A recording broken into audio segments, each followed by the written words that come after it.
Here in Devon, in the tranquil Tamar Valley, is a port that once bustled with industry.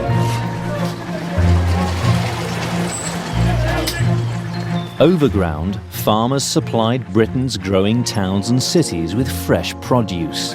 Daffodils, set for London. While underground, miners extracted copper and precious minerals. Firing! Now at Morwellham Quay, archaeologists Alex Langlands and Peter Ginn and historian Ruth Goodman are going back in time to the early 1900s to live the lives of Edwardian farmers for a full calendar year. They'll not just be farming, but getting to grips with the rural industries that once brought wealth to Devon. Oh wow, we got something! So far, the team have breathed new life into the farm, undertaking high-risk ventures and turning to the latest farming practices of the age. Look! Just down here, we have trout. We have succeeded in our new enterprise. Now it's December on the Edwardian farm. With winter set in and Christmas looming, the team face the challenge of earning a living in one of the hardest months of the year. They need to profit from their livestock. That is never a job I enjoy. Leave the farm in search of work. Look! A hot tap! Whoa! And head to the coast to reap the ocean's bounty. Oh, Peter, we're in luck again, mate. Really? We're in luck again.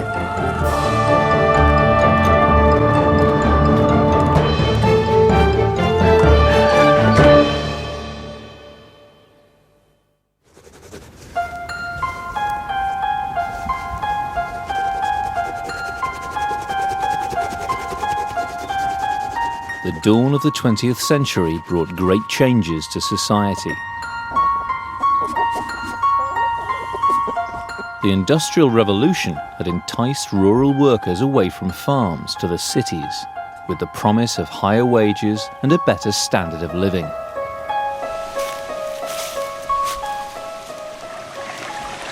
In towns and big houses, people are living a really modern life. On motor cars and piped water and WCs and all the other benefits of the Edwardian age, and yet out in the countryside, quite large numbers of people were still having to deal with a very much older way of living.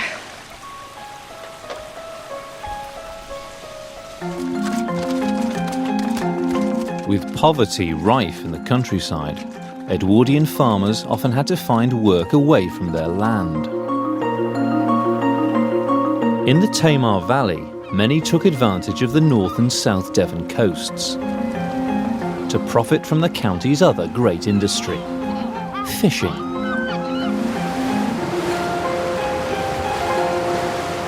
Now, there would have almost certainly have been dedicated fishermen at the time who would have spent their whole lives fishing, but there's also that class of people who are kind of fishermen farmers, people who had 1 foot on the land and 1 foot in the sea. So we're hoping that we can turn our unskilled farm labourers' hands to a bit of fishing, and maybe with a few crab and perhaps a lobster, we'll be able to make ourselves a few pennies before Christmas.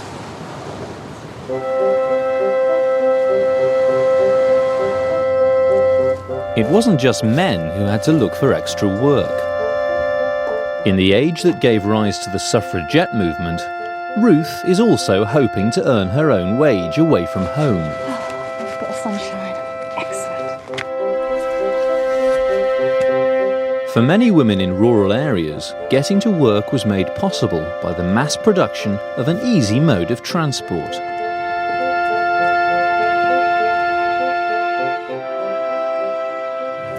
Got this bicycle. I'm really excited about it because in the Edwardian period, they were suddenly available to everybody, including really ordinary people. It means that there's a new way of getting about. You can travel much bigger distances. It gives you a real freedom, especially for women. So I'm quite excited about having a go at this Edwardian bicycle, and I've got a book to tell me how to ride it.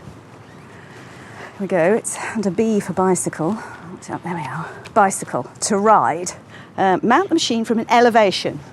And as soon as it has run a little way, spring yourself on the step and throwing the right leg over on the backbone, drop a little forward into the saddle. And the moment the machine appears to be falling to the left, draw the left hand a little towards you, have the effect of turning the driving wheel in the same direction, readjusting the balance. Flipping heck, how would you ever learn to ride a bike from instructions like that? Some people, you know, actually made these available as a sort of form of charity so that ordinary people could get jobs, get on your bike and find a job. It really meant something. Here we go.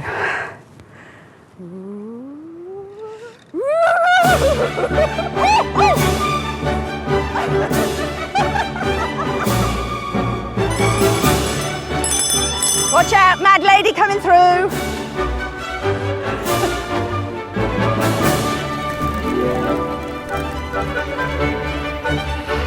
The bicycle enabled women to become an integral part of a more mobile workforce. Wow, speed, freedom. It's just great.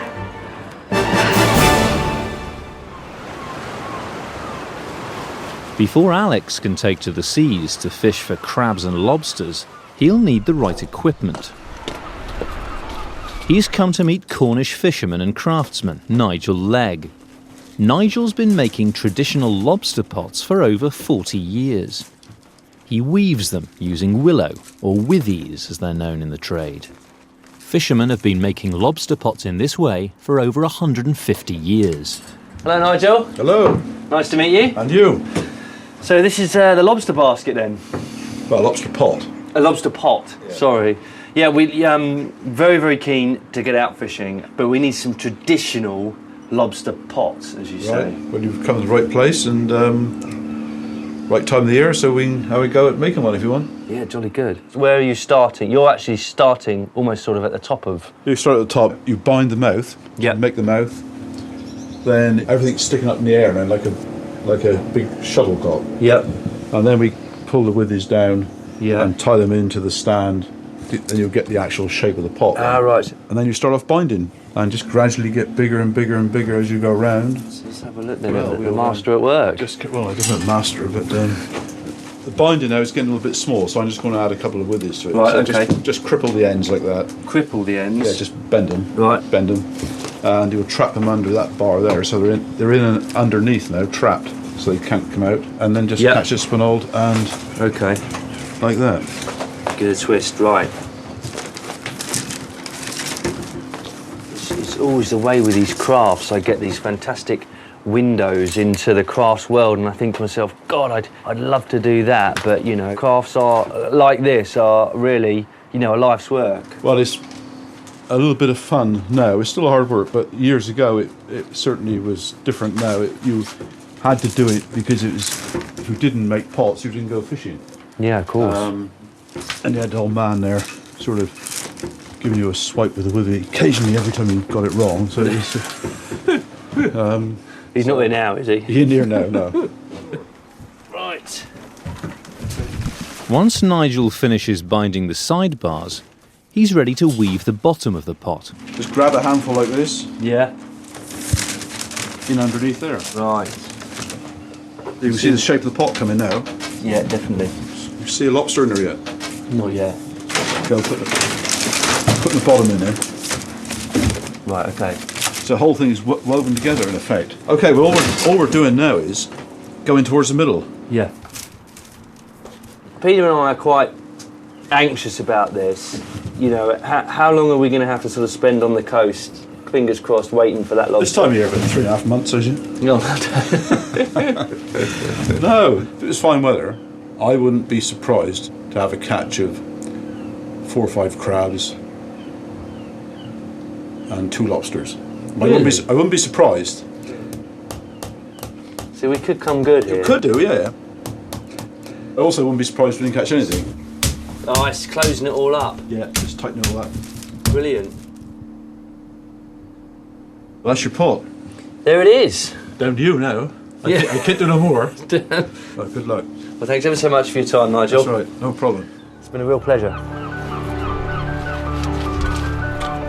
Alex and Peter's success as fishermen will depend on the coast's unpredictable weather.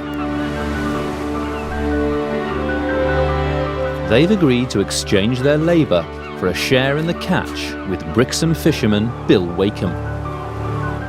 Bill has spent his working life at sea, catching crabs and lobsters off the South Devon coast. A fisherman's ability to make a living has always been dictated by tides and winds. Hello there, Bill. All right. Hello, how are you? All right. Hi. Could have been a better morning. Is there a Yeah. problem with the weather? Yeah, you got a old easterly swell here, onshore breeze, Right. and you won't go anywhere today with this. You know, even knowing what you're doing. Right. So this wind would blow us into the shore. Yeah, and smash you up, and the old swell that's in the water ain't going to do you no good at all. So it's off for the day then. It's a non-goer.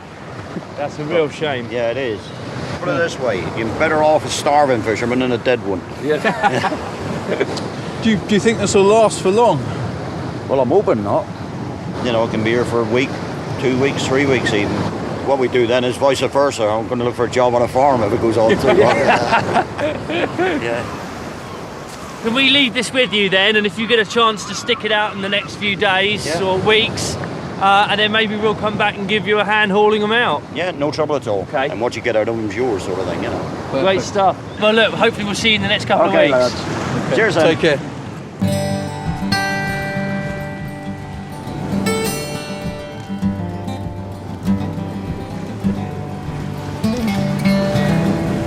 That is such a shame. I know, it's a big disappointment, isn't it? Really looking forward to it. Listen, we've got beef at home, haven't we? Yeah. We're at the sea. Let's get some oysters. Oysters? Oysters and beef, winning combination, always. They're a bit pricey though, mate, aren't they? Ruth's away. Well, we're supposed to be on a budget. Ruth's away.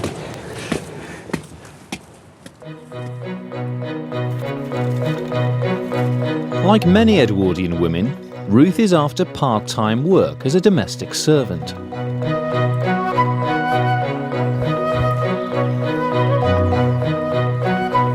She's come to Lanhydrock House, the Edwardian country estate of wealthy politician Lord Robarts and his family.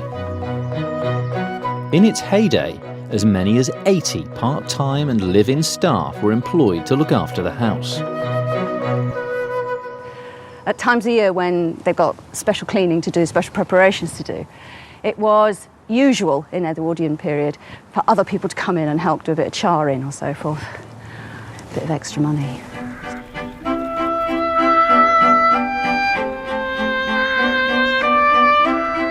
Lanhydrock House was almost destroyed by a devastating fire in 1881. It was rebuilt with a new design that reflected the high morals and the strict Anglican principles of the Robarts family.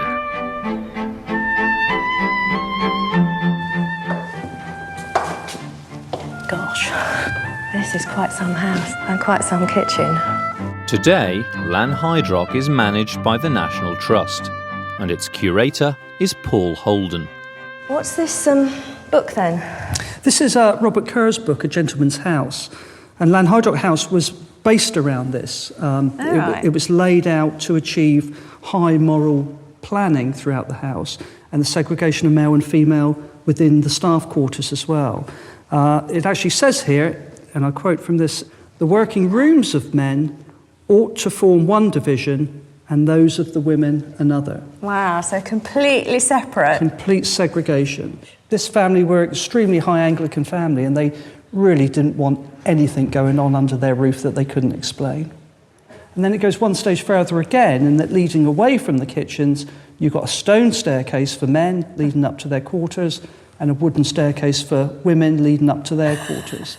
The women's staircase being wood for their slighter frames, that's what Kerr tells us. And where those staircases meet at the top, there's a locked door. No hanky-panky. Only the butler would have had the key. And it's firmly in my pocket. In the early 1900s, over 1.5 million Edwardians worked in domestic service. As an industry, it was the country's biggest employer. Look, a hot tap. just amazing. Whoa! Before cleaning the house, Ruth can't resist exploring one of the most advanced kitchens of its day. Ice boxes! Ice cream moulds! This is a patented knife cleaning machine. Oh no! Oh, that doesn't look right.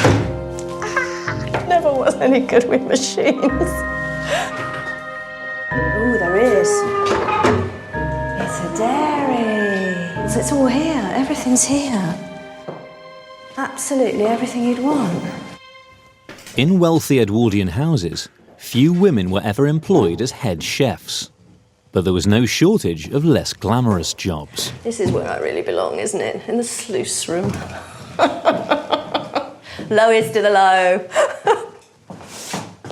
This is quite a strange space in a house, sort of somewhere that was changing rapidly in the Edwardian times. This is where you get rid of the waste, the overnight waste. So that's from people's personal hygiene, including that trip in the middle of the night that you don't want to make to the far, far, far distant. Use the chamber pot. It, of course, all has to be cleared up. And sluice rooms are where it happens. Now this is just fantastic. This is such a leap forward in sluice room technology. I've got a proper porcelain sink to deal with it all. I've got running water. And then, most amazingly of all, this is, in itself, a flush system. This is a sort of WC for washing pots in.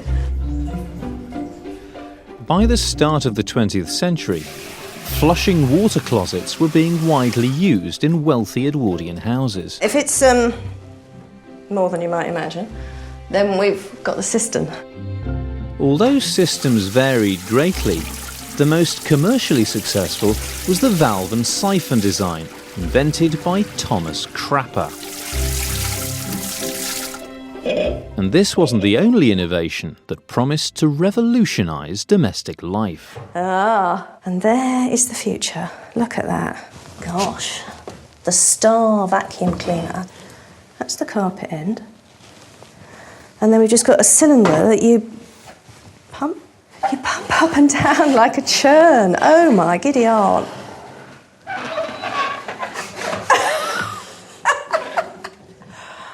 I've never seen one of those before. And then a more, I think this is a two-person model.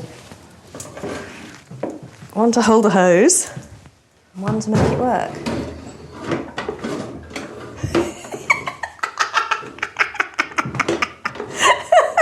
He's mad! Despite needing help to operate it, this latest Edwardian contraption was far more practical than the first vacuum cleaner, invented in 1901.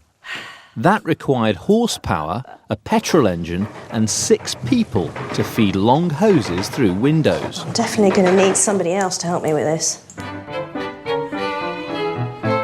However, as Ruth and her helper Felicia soon discover, the later hand pump models didn't necessarily make housework any easier. Is it doing much suction? No. So should we try the other one? Is anything coming out of this one? Oh, yes, definitely. I can hear it. That sounds more like it, isn't it? It's not the easiest thing to control, is it? It is picking things up. Yeah. Who would buy one of these? I think they're the sort of thing you buy for somebody else. You buy for your servants, you know? I think you're It would be a lovely idea, I think. We should have those in the homes. The maids will enjoy using some. Yeah. I'm sure it'll be much more hygienic. Generations of maids muttering under their breath. Yeah, bring back the dustpan and brush. I'll go and get it. Yeah.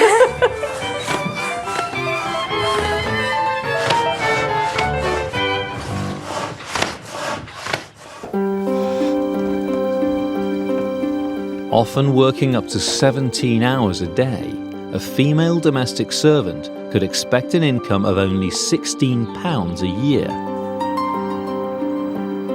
While Ruth's away, on the farm, Alex and Peter have to fend for themselves. In many cases, with the depression in farming, it was more often not the women that made the money in the household, wasn't it? You because they could go out and bring back a wage. So the men were merely keeping the place ticking over.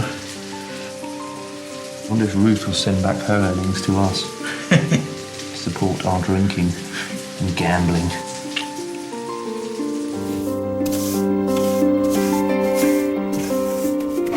Work like this was a reality for so many women in the past in Britain. Whether it be in a grand house like this, which obviously is at the very top end of the work, or a very ordinary house skivvying away. It's hard to think of a family that hasn't been touched by domestic service somewhere in its history. It's almost a history of female life, domestic service.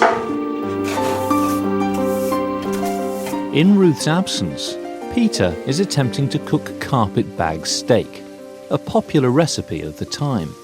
I've cut a pocket inside the steak and I've stuffed them with oysters, hence the name carpet bag steak. And in the 1907 recipe version of this, they suggested sewing in the oysters.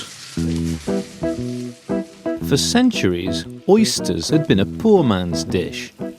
But in the 19th century, disease, pollution and overfishing had all but destroyed Britain's oyster beds. As a result, they became more commonly associated with the dinner tables of the upper classes. Well, I very much doubt we could afford to eat like this every night. Only when Ruth isn't here. It's a pretty blur steak.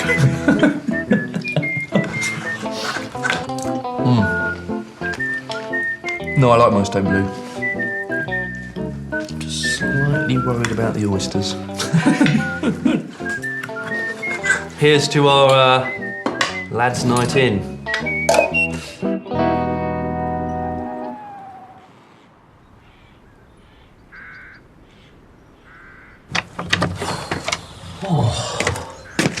Last time I let Peter anywhere near the kitchen.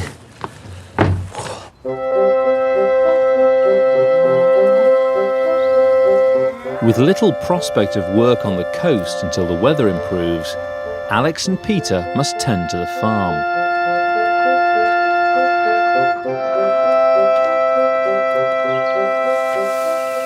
Because of the cold, we're going to bring in our calves. We're going to wean them off their mothers so that the mothers get a chance to put on a bit of stores, some fat, over winter time, and hopefully we'll be able to fatten the calves up. And we've got to start turning some of our investments into rewarding capital, haven't we? Right, nice bed for them there. Yeah. Now the difficult part of extracting calves from their loving mothers. And a bull.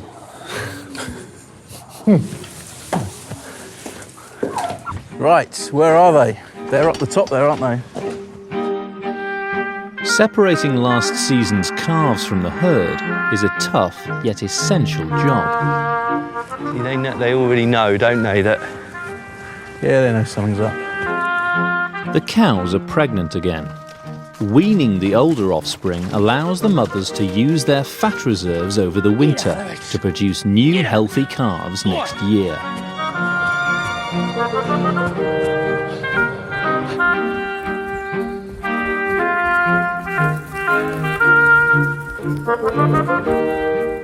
I don't quite know what Peter's trying to achieve here.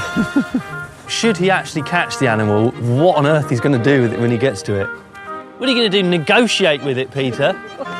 Never going to win that battle. Never going to win it.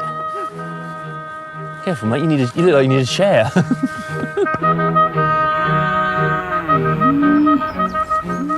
Come on, go on. A bucket of oats finally does the trick. Come on, it's all about food, mate. It's all about getting fat over winter. Nothing to be frightened of. Feeding the calves hay in the barn will fatten them up over winter. Go on, get in. That is never a job I enjoy. This is where these guys are going to stay over winter. Just need to sort out some food and water. I think they're going to be very happy here. It's going to keep them out of the cold. Yeah, they look pretty contented.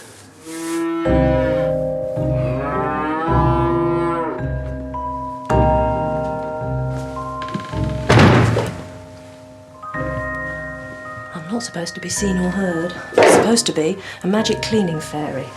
The servants' quarters kept really separate, and servants were only up in these areas when everybody else had a reason to be somewhere else.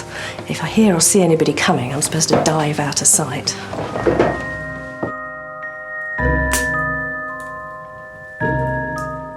Ruth's list of chores today includes cleaning Lanhydrock's stately dining room in preparation for Christmas. It's quite fun being here in the dining room. It's like sort of being part of a great piece of theatre. For so many ordinary working people in the Edwardian period, very few of the innovations had made it down to the bottom ends of society, but here you can see them all. I mean, look. Electric light. Where else would you have seen that? Grand houses like this had electrics long before there was a national grid. They usually had some sort of generator in the basement. So the chances are, any Edwardian ordinary person coming into this house, this would be the first time they'd ever seen an electric light bulb.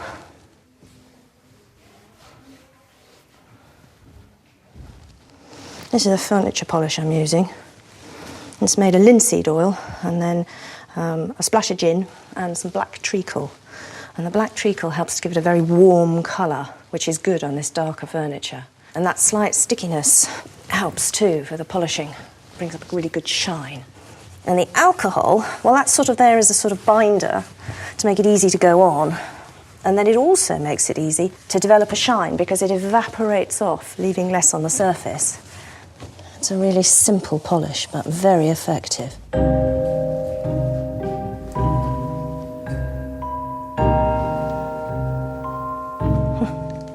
There's Christmas cards to the family. Compliments of the season and all good wishes from Mr. and Mrs. J.H. Dorr. Christmas 1906. Fancy that, having your Christmas cards printed rather than writing them out.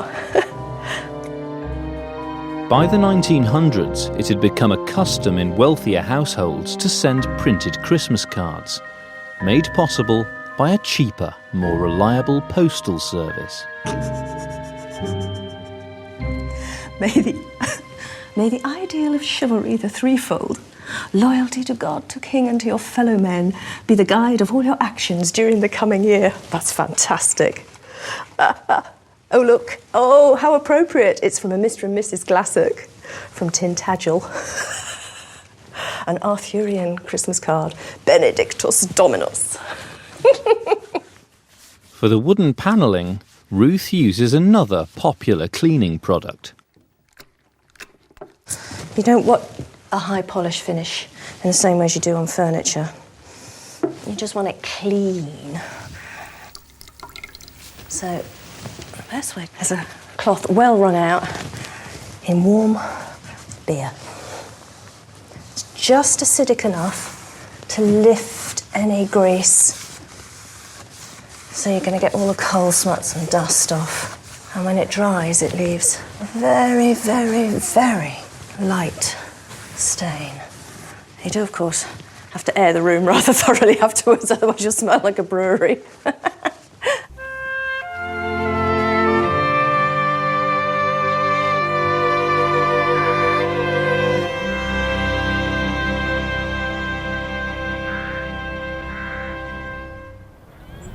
It's a tall order between him, though, and that one there. You reckon? Yeah. On the farm, Alex and Peter are keeping a close eye on their herd of cattle. Over the coming year, females will be used for breeding. Young bulls will be sold as beef. Look at him now. He's slightly wider. Yeah. And what we're looking is that box conformation. Draw a rectangle. Does he fill that rectangle? Yes, he does. He's ready to slaughter. Because that's what we're looking for. It is what we're looking for. Alex and Peter have already sent one young bull to slaughter. After hanging the carcass for 4 weeks, the meat is now ready to be cut into joints. Local butcher Chris Rounsville has come to the farm to cut up the animal's forequarter.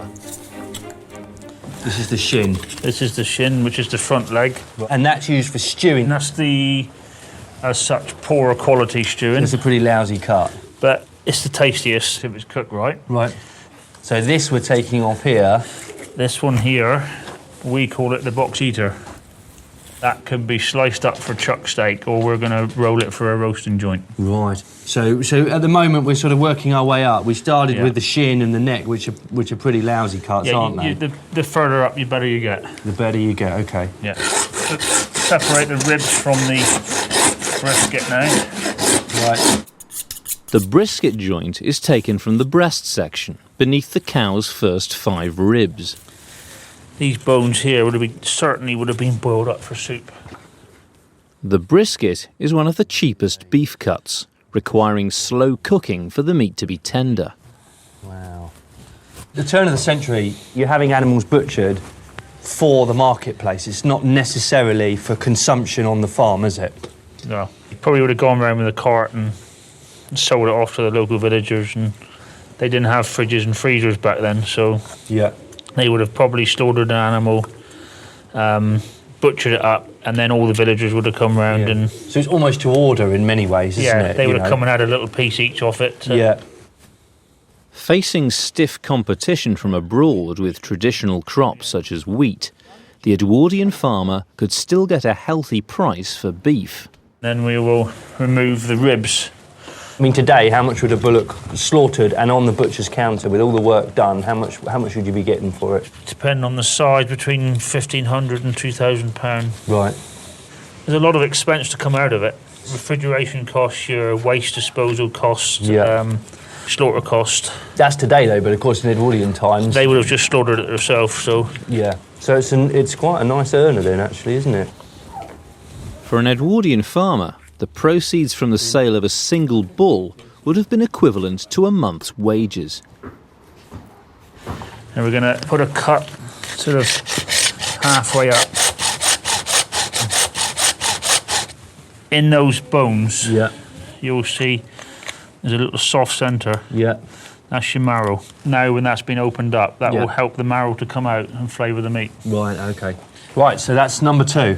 That's your rib. And that you just cook like that? They would cook that like that, yeah. Bit of rosemary, maybe? Yeah. Delicious. OK, next up.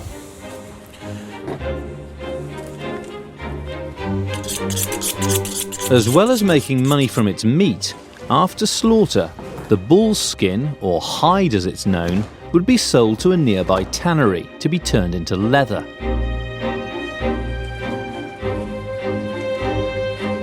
Peter has come to meet tannery owner Andrew Parr to see how the process works. Hi, Andrew. It's good to see you again. Hi, Peter. How you doing? All right. Is this our ruby red hide? This is your ruby red hide. So, what have you done to it since I gave it to you? We put it in the lime yard for a fortnight. Right. And that has just loosened the hair by the roots, and we're just starting to dehair it now. And he's right. You're ready to have a go. Oh, great. So just work it away from you. Just angle the blade back. Don't have it forward. And just then squeeze it against the beam. Pin the hide there. That's it. And then just... You got it? That's fine. Fantastic. So is this a family business for you? Yes, it's been in the family since 1864. And there's always been a tannery here as far as we know. It's because in the old days, every village had its own tannery. All the hides and skins were dealt with locally. You know, they were just taken straight round to the tan yard. But sadly, most of the tanneries have gone. And the traditional ones like us, there's only about 2 or 3 of us left. Right. It's a bit like shaving your face. You always get these little hard to to reach bit bits. there. Yes, sorry. There's a wee bit down there. Although this job is extremely satisfying. When you get it right, it's fine. Yeah, all right. Once all the hair has been removed, the hide is ready to be tanned, a method to prevent it from rotting.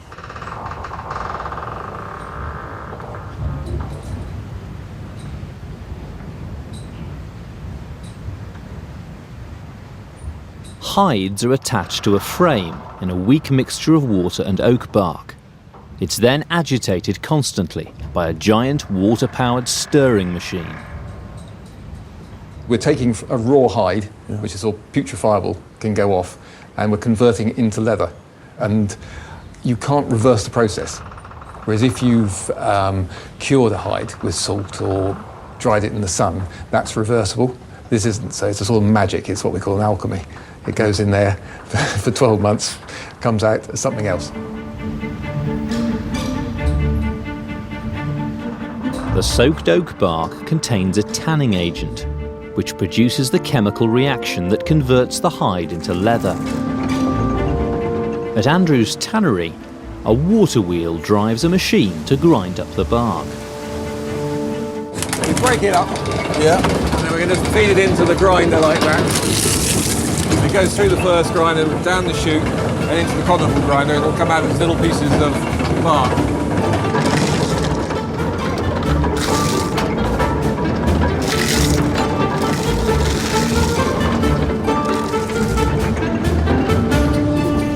After soaking for 3 months in a weak oak bark mixture, the hides are then placed into a stronger solution. And how many hides go into one of these pits? We can put 80 into a pit. So they must be quite deep. They're a good 6'6", these. Right. But you'll be all right falling into this one because there's quite a lot of leather in there already, so you won't go to the bottom. And then we're going to dust it in, as we call it. So we're going to take a couple of handfuls of bark each and just spread it around. What does the bark do? Right, well, the tan in the bark is going to soak out of that bark and gradually feed into the tan liquor, so it keeps the strength of the tan liquor up. Right. Because actually, the tan liquor is getting weaker because the hides are absorbing it. Right. So this is a sort of reserve in the pit. And they'll be there in this pit for 9 months. They've already done 3 months up to now. So the whole process is 12 months. Once the hides have been converted into leather, they're ready for the final stages in their journey from animal skin to a saleable product. So we'll then put some fish oil on it. As the leather starts to dry out, the oil will go into the grain and just feed it so it'll be nice and flexible and it won't crack. During the Edwardian age, new markets opened up for leather manufacturing. And then we'll hang it up to start its drying process. The growth of mechanisation had led to a new demand for leather, primarily for use as belts to drive the latest machines of industry. The leather has been dressed, and it's been stained, and it's come here to be dubbed. So you going to have a go? Yeah, I'll give it a go. Luxury leather goods were also in great demand from a growing number of affluent, fashion-conscious Edwardians. I've got leather upholstered furniture in here, and that's to be checked over. And then I to glaze the whole thing and give it a really good rub to bring up the shine. And for that, I'm using egg white and sugar, whipped up a bit like a meringue. Look at the colour that comes. Look at the shine. With more products and goods on the market than ever before, for the well-off Edwardian, it was a golden age of consumerism. Oh, that's Evian. Gosh. They're bottling water and bringing it in from France. Gosh.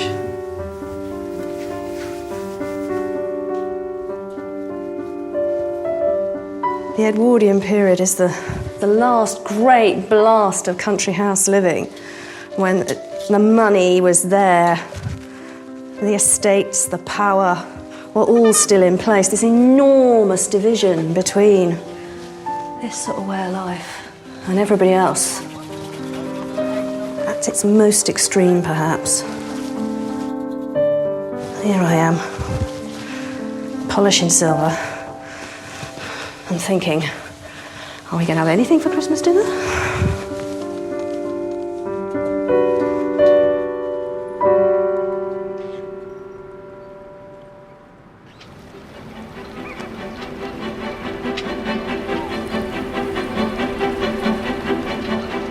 On the South Devon coast, a change in the wind direction and calm seas means that Alex and Peter can finally join Bill Wakeham and his crew to fish for lobster and crab.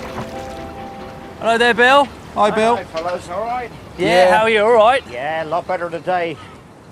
Looks fairly flat. Yeah, this is perfect for what you want to try. You reckon we'll get anything? It's not the ideal time of the year for it, but I reckon you'll get 2 or 3. You know, I don't think you'll get any lobsters now because they'll be a little bit off ashore, same as your crabs. When's the last time you did any refurb on your little dinghy here? You don't. Shall we get in? Peter, do you want to jump on first? Yeah. Oh, find my sea legs, Peter. Oh.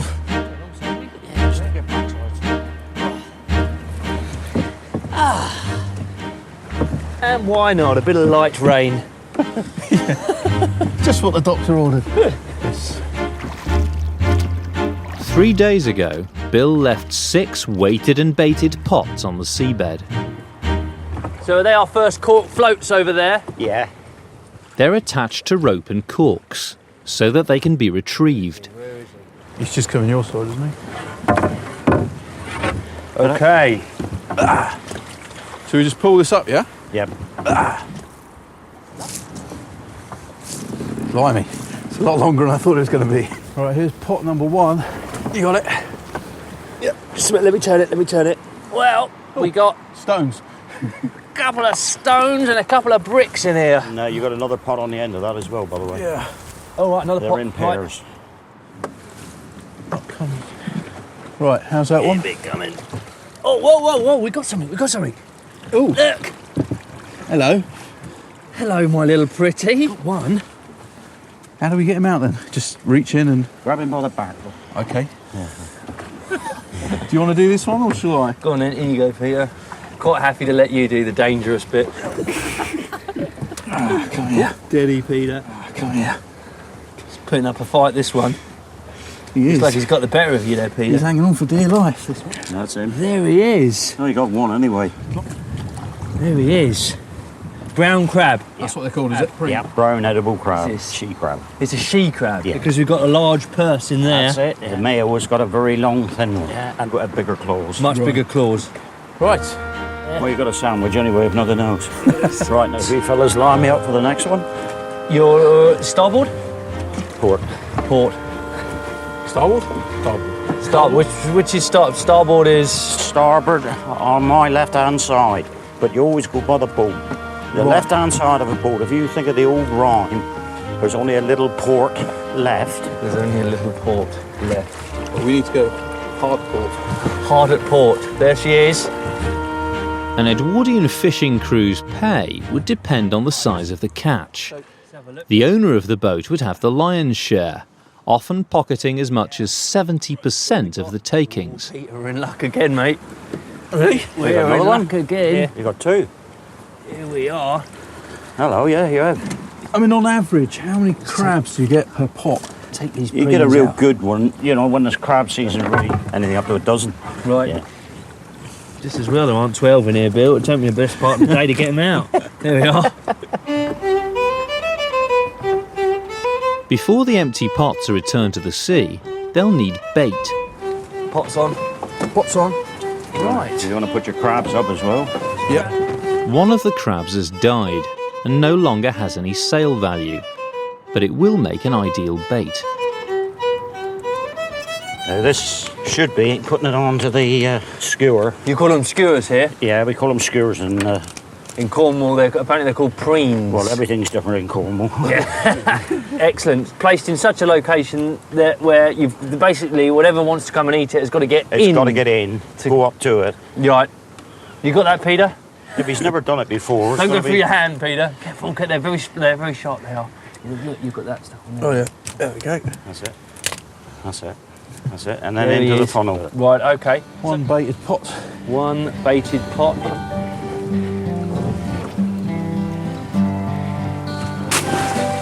In he goes.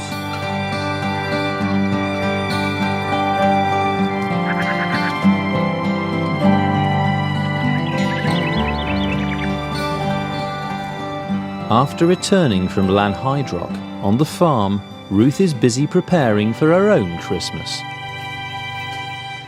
Just as the majority of Edwardian rural families, Christmas is something more that you make a nod towards, really. The big elaborate displays, They're your urban middle classes. For most people working out in the countryside, just couldn't afford that much money. All that much time. So ours will be making a bit of a brave splash with a few things that we have got that can be done quick and cheap.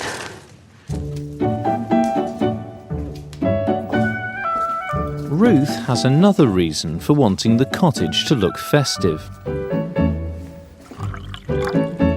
Thank you very much indeed. She's invited the local Methodist minister, the Reverend Jeff Moles, to tea. So the Methodist Church must have been quite central to society, mustn't it? It would have been. It would have been the centre of their social life as well as their spiritual life. I mean, the established religion was seen as upper class. Yeah, it was very, yes, it was upper class and it was a bit remote. Whereas Methodism was one of those types of Christianity that was really appealing and aiming itself at the working people. Yeah, it very much appealed to the working class. And of course the preachers, particularly the local preachers, the lay preachers, would have been drawn from the local working people. So they would have understood how they lived. They would have known the concerns because they shared them. Here at Morwellham Quay, the now abandoned Methodist chapel was once the thriving centre of social life for farmers, fishermen and miners. Speaking up for working men and women, Methodist preachers became an important voice in Edwardian politics, both in the growing union movement and the birth of the modern Labour Party. It was the era of what we call hellfire and damnation. Hellfire preaching. and damnation. Yeah, because it was pointing out. I mean, they spoke against the social evils of the day. I mean, drink was one of them. Yeah. And there were lots of problems. So the social cause was taken up by the people in the chapel. So that chapel was really much more important to the ordinary lives of people living here in Edwardian Britain than just a church. Oh, yeah, yeah. Do you think we could do a service for Christmas? I'd love to see that, actually. To get some sort of feeling of how it was, to try and bring back the atmosphere. It would be, that would be great. Good. I hope you'd say that. Thank you. Have you got anything in there? No. Oh, yes. Oh. Hello, yeah, you have. Hampered by heavy rain, Alex and Peter haven't been getting the quantity of crabs they'll need to make a decent wage. This is our final pot. The difference between a pint of beer in the pub tonight and a pint of water back home is in this pot. Whoa. There were 12 in there. They've escaped. I mean, is this one beyond salvation now, or no. do you think that could be repaired? The main body of it's still in... Peter, just spin it over a second. I just want to have a look at this, the bottom here. So what's happened then? Well, he's been in amongst the rocks and the surge. Yeah. They've been rubbing him down. Wow, look, I mean, that almost like it's been sawn through. Several times over. No, it's the rocks itself with the motion of the waves. Yeah, taking it up and down against the rocks. The shallower the water, the more motion you'll get. Right. Wow. You know, to try something out like this for an experiment, it's worth the while. But to go through the effort of making these for a season, it just shows the effort that was put into it years ago to make a pot up. Yeah, and to bring in a wage off the water. Well, it's been a fantastic experiment for us, hasn't it? It has. It really has, Bill.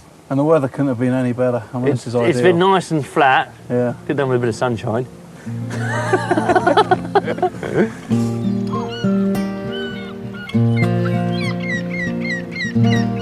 There we are, Peter. It's the one with the crabs. There's the catch. Your pots are quite successful. Yeah, I'm pleased. I think maybe we should treat Bill to a beer or two and hear a few of his old sea dog tales.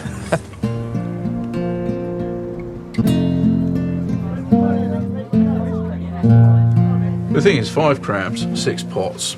By the time you've rebaited the pots, that's 2 crabs. That's half a crab each.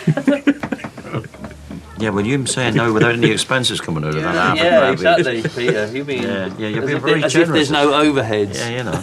And then also, you've got to work out for manual labour, me rowing. Oh, right. So how much do we owe you? See what, we'll buy you dinner. I noticed they've got rabbit stew on the menu over there. As a superstition for fishermen, you don't mention bushcongers, and that's another name for what you just said. The little furry things with long ears, white tails. Yeah. Famous for eating carrots. Bugs was his name? Yeah. I tell you what, if there's a couple of fishermen in here, old-time fishermen, you'd be bouncing across the harbour by now. Have you ever seen these pebbles? Yeah. Where they skim across the water and keep bouncing? Yeah. That would have been you. So what you're saying is we should think about really sticking to farming. That's the... Well, at least you won't starve farming, let's put it that way. So cheers. I'm glad you enjoyed it. A great day out. Well, it's been great to experience it. Yeah. Here's to not drinking your profits.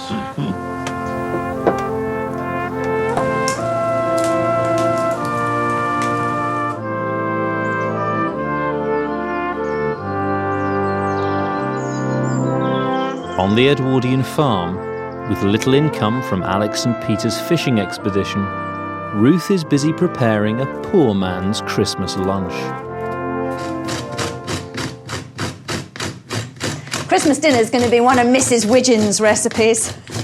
She was a wife of a fisherman who lived in South Devon in the Edwardian period, and this is what she always prepared for high days and holidays. Warm, hearty, filling, and not that expensive. She just called it baked dinner.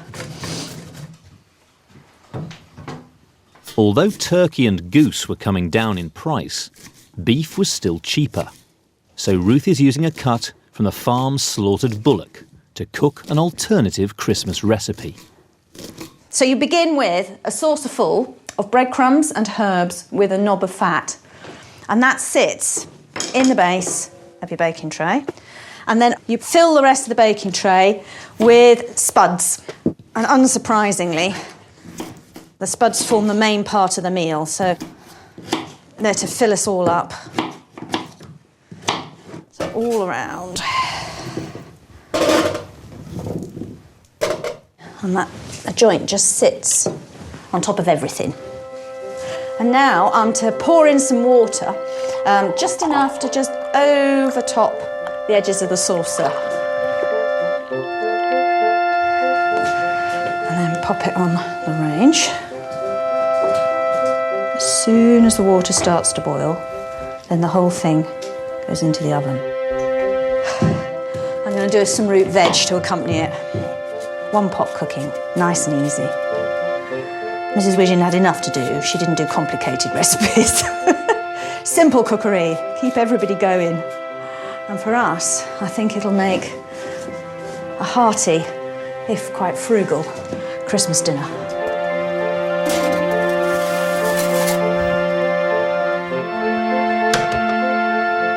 While the beef slow cooks in the oven, the team head off to their local Methodist chapel for a traditional Edwardian Christmas service. Hello, Dennis. Good afternoon. Pleased to meet you. Welcome to Morville Howe Methodist Church. Now, you've got some history here with this building, have you? Well, we came here to live when I was about 3 years old. Right.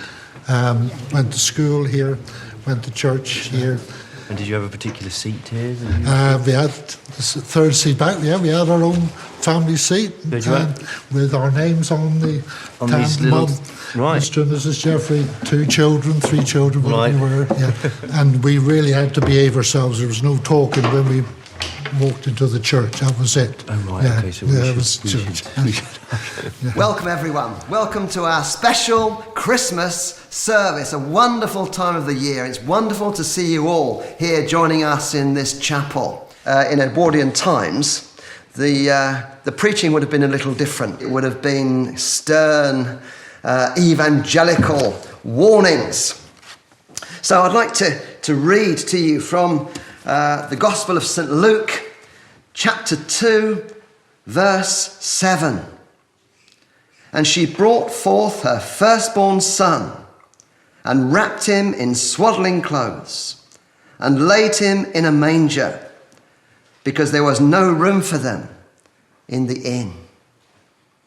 And today, brothers and sisters, there is no room for Jesus in the inn.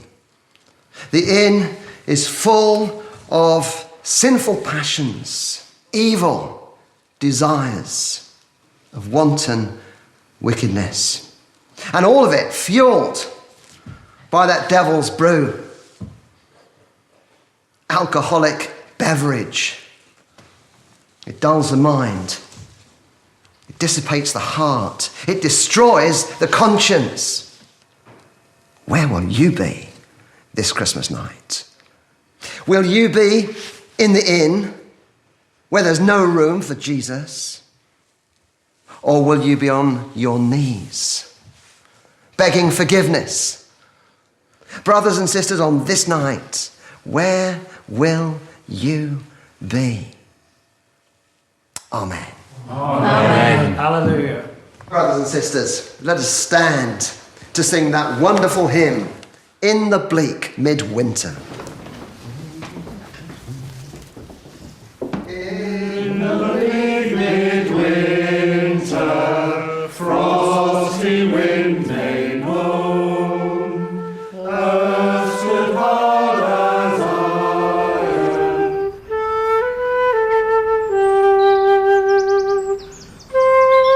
Thank you very much, Vicar, for that. Thank you very much indeed.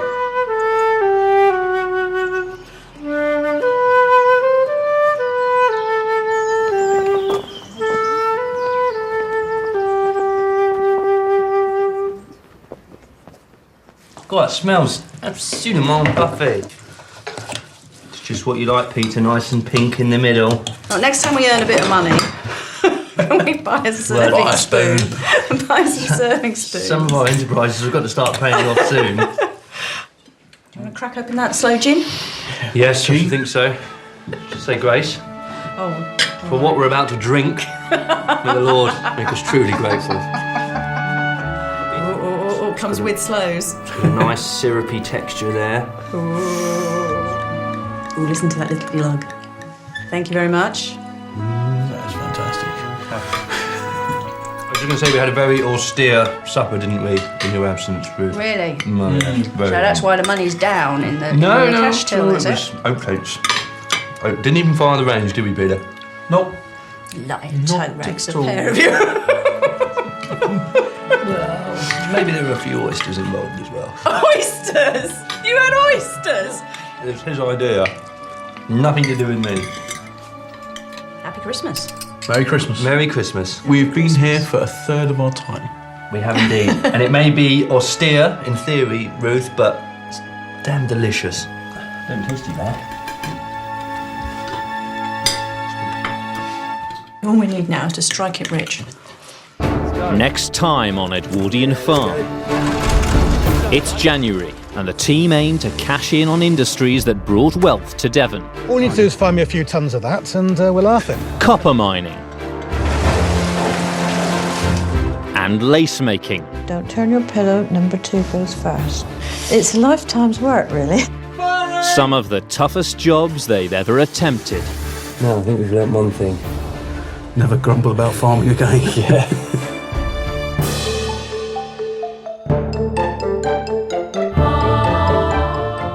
We're a nation obsessed with our homes, but where did it all begin? Make yourself at home with the Georgians tomorrow at 9. Next night, the story of civilization continues with the triumphs and legacy of Alexander the Great in ancient worlds. And beginning a new adventure on BBC 4 now, comedian Al Murray raises a glass to Germany.